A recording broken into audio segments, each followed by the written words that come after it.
আলোচনা করব middle English period. ইংরেজি সাহিত্যের মিডল ইংলিশ পিরিয়ড এর সূত্রপাত নরমান ডিউক উইলিয়াম দ্য কনকুয়ারের নরমান বিজয়ের মাধ্যমে। তিনি 1066 সালে ইংল্যান্ড দখল করেন, ফলে শুরু হয় ইংল্যান্ডের নরমানদের রাজত্ব। ইংরেজি সাহিত্যের ইতিহাসে মধ্যযুগ অর্থাৎ 1066 থেকে 1500 সময়কালকে দ্য মিডল এজ বলা হয়। এই সময়কালের প্রথম অর্ধকে দ্য ডার্ক এজ বা অন্ধকার যুগও বলা হয়ে থাকে। মিডল ইংলিশ পিরিয়ডকে ইংরেজি সাহিত্যের মধ্যযুগকে দুই ভাগে ভাগ করা যায়, অ্যাংলো নরমান পিরিয়ড আর হচ্ছে দ্য এজ অব চসার।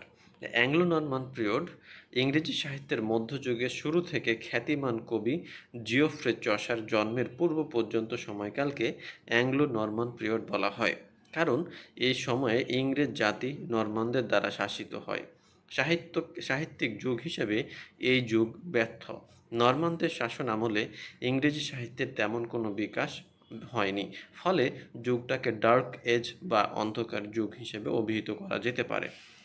নিম্নলিখিত মেইন ফোকাস বা বিষয়বস্তুর দিকে লক্ষ্য রেখে আমরা মিডল এজকে বিস্তারিতভাবে জানার চেষ্টা করব। The Anglo Norman nation, some important historical event, the language of the age and extension of education, literature of the age, major writers and their principal works. Anglo Norman জাতি নবম শতাব্দীর শুরু থেকে ইংল্যান্ডের আকাশে দুর্যোগের ঘটা, কারণ ডেইন জলদস্যুরা লুণ্ঠন করার উদ্দেশ্যে সমুদ্রপথে ইংল্যান্ডে আসতে শুরু করে। এদিকে নর্থম্যান বলা হতো। প্রকৃতপক্ষে ফ্রান্সের উত্তর দিকে যে দেশটাই নরম্যানরা জয় করেছিল সেই দেশটাকে নরম্যান্ডি বলা হতো, আর এদেশের অধিবাসীদের বলা হতো নরম্যান। বছরের পর বছর ধরে নর্থম্যানদের সংখ্যা বাড়তে থাকে এবং ইংল্যান্ডের উপকূলবর্তী অঞ্চল দখল করে সংগ্রাম চালাতে থাকে। সম্রাট একবার্টের নাতি আলফ্রেড যখন 1871 খ্রিস্টাব্দে রাজা হয়, তখন ইংল্যান্ডের বিবাদ আরও তীব্রতর হয়। ফলে 891 সালে এডিংটন নামক স্থানে ডেনদের সাথে তুমুল যুদ্ধ হয়। সেই যুদ্ধে ডেনরা পরাজিত হয় বটে, কিন্তু রাজা আলফ্রেড তাদের সাথে সন্ধি স্থাপন করে ইংল্যান্ডে শান্তি প্রতিষ্ঠা করেন। তিনি বেঁচে থাকাকালীন আর তেমন কোনো সমস্যা হয়নি, কিন্তু তার মৃত্যুর পর আবার বড় ধরনের বিপত্তি দেখা দেয়। কিং আলফ্রেডের মৃত্যুর বরণ করেন 901 সালে। তার মৃত্যুর পর ডেনদের সাথে পুনরায় যুদ্ধ শুরু হয়ে যায়। 1066 সালে Norman duke William English channel পার হয়ে এসে হেস্টিংস যুদ্ধে জয়লাভ করে ইংল্যান্ড দখল করে নেন। অ্যাংলো স্যাক্সনদের সর্বশেষ রাজা হ্যারল্ডকে পরাজিত করেই তিনি ইংল্যান্ডের শাসন ক্ষমতা আয়ত্ত করেন। এভাবেই শুরু হয়ে যায় ইংল্যান্ডে নরম্যানদের রাজত্ব। নরমানরা বিজেতা, সুতরাং তারা প্রভু, আর অ্যাংলো স্যাক্সন বা ইংরেজরা বিজিত, সুতরাং তারা দাস। অ্যাংলো স্যাক্সন অভিজাতদের বলা হতো আর্ল এবং নাইট, কিন্তু নরম্যান অভিজাতদের বলা হতো ডিউক ও ব্যারন। আমরা কিছু হিস্ট্রিক্যাল ইভেন্টস এই যুগের দেখে নিই। 867 সালে ডেনরা নদামবিয়ে জয় করেন। 871 সালে Alfred became the king of ওয়েসেক্সের রাজা হয়। 878 সালে ডেনরা পরাজিত হয় এবং ওয়েডমোর শান্তি প্রতিষ্ঠা করে। 891 সালে এডিংটনে ডেনদের সাথে ভীষণ যুদ্ধ সংঘটিত হয়।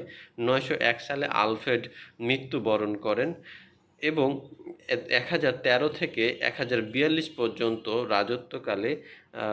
রাজত্বকাল থাকে ডেনিশদের, এবং 1016 থেকে 1035 সাল পর্যন্ত ডেনিশ রাজা ক্যানিউট রাজত্ব করেন।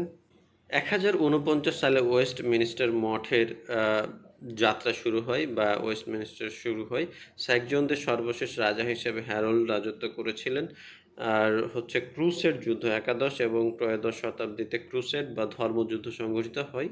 এই ধর্মযুদ্ধে মুসলমান ও খ্রিস্টান সম্প্রদায়ের মধ্যে সংঘটিত হয়েছিল। ম্যাগনা কার্টা বা মহাসনদ 1215 সালের 15 জুনে পাশ হয়। এটি একটি মহাসনদ যা সম্রাটদের ক্ষমতাকে সীমাবদ্ধ করে রেখেছিল। 1295 সালে ইংরেজদের সংসদ প্রতিষ্ঠিত হয়। মিডল ইংলিশ পিরিয়ডের ভাষা কেমন ছিল?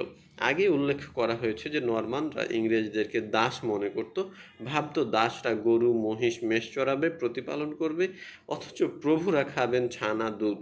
এই বৈরী সম্পর্ক ভাষার ক্ষেত্রেও পরিলক্ষিত হয়। প্রভুরা দাসদের ইতর সাধারণ মনে করত, ফলে সমস্ত ইতর প্রাণীগুলোর নামগুলো ছিল ইংরেজি শব্দ। কিন্তু যখন এই ইতর প্রাণীগুলো হত্যা করে খাবার বানানো হতো, তখন সেগুলোর নাম হতো ফ্রেঞ্চ ওয়ার্ডে বা ফরাসি শব্দে। যেমন পিগ ইংরেজি শব্দ অর্থাৎ শুকুর, কিন্তু এই শুকুরের গোশত পর্ক অর্থাৎ ফ্রেঞ্চ শব্দ। শিপ হচ্ছে ইংলিশ শব্দ, মাটন মেষ মাংস হচ্ছে আবার ফ্রেঞ্চ শব্দ।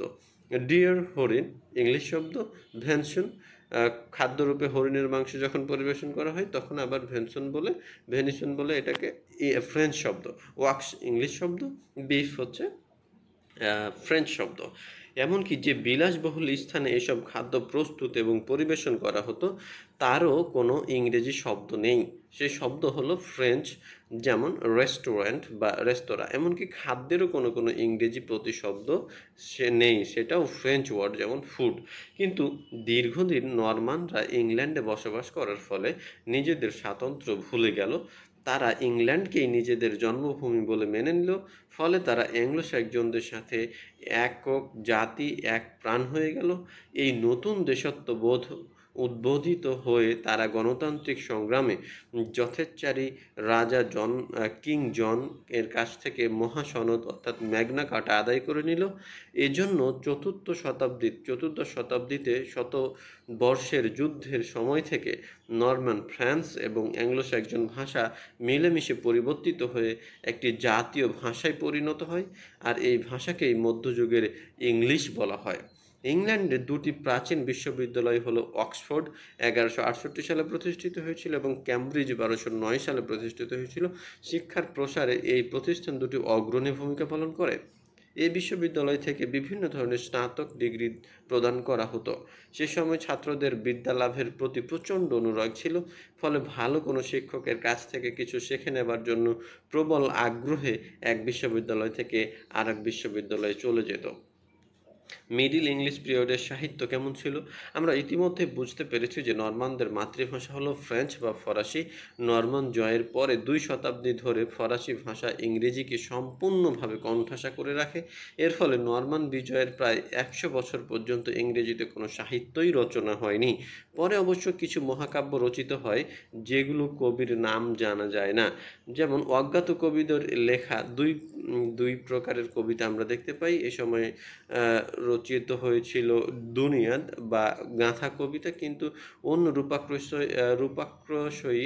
রূপকাশ্রয়ী অ্যালগোরিক্যাল ক্ষুদ্র কবিতা বা Poema Moralia, Havelok Horn, the owl and nightingale, the pearl নামক কবিতাগুলো হলো রূপকাশ্রয়ী বা অ্যালিগোরিক্যাল জাতীয় কবিতা। ব্যালাড বা গাঁথা কবিতা ওই সময় ছিল, তবে এই ব্যালাড সাহিত্যের আবির্ভাব চোখে পড়ার মতো। ব্যালাড হলো এক ধরনের লোকগাথা যা লোকের মুখে প্রচলিত হলো। Robin Hood, the Douglas tragedy, the two sisters হলো উল্লেখ করার মতো ব্যালাড সাহিত্য। এ ধরনের বর্ণনামূলক গীতিকবিতা ছাড়াও তর্কমূলক, উপদেশমূলক কবিতাও লেখা হতো এই সময়ে। তবে এই যুগের সাহিত্যকর্মে তেমন কোনো বৈচিত্র্য বা ভ্যারিয়েটি দেখা যায় না। মিডল ইংলিশ পিরিয়ডে যেসব কবিদের জ্ঞান চর্চা বা সাহিত্য চর্চা করতে দেখা যায় তার মধ্যে হলো ওয়ার্ম। তিনি ছিলেন একজন পুরোহিত বা মঙ্ক। তিনি লিখেন ওয়ারমুলাম। এতে যীশুখ্রিস্টের জন্ম ও মৃত্যুর কাহিনী কবিতা আকারে উপস্থাপিত করা হয়েছিল। আরেকজন ছিল লেয়াম্যান। লেয়াম্যানের আরেক নাম হলো লুকম্যান। তিনি ছিলেন একজন পুরোহিত। তিনি নরমান কবি ও ওয়েসের ব্রড কাব্যের ইংরেজি অনুবাদ করেন। অনুবাদটি প্রকাশিত হয়েছিল 1205 সালে। আজকের মতো আমরা এখানে শেষ করছি।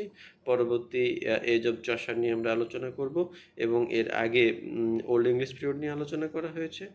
আপনার ডিসক্রিপশন বক্স থেকে লিঙ্কের মাধ্যমে আপনি ওল্ড ইংলিশ পিরিয়ডটি দেখে নিতে পারেন, এবং পরবর্তী ভিডিও দেখার জন্য আপনাদের আমন্ত্রণ জানিয়ে এখানে শেষ করছি। আসসালামু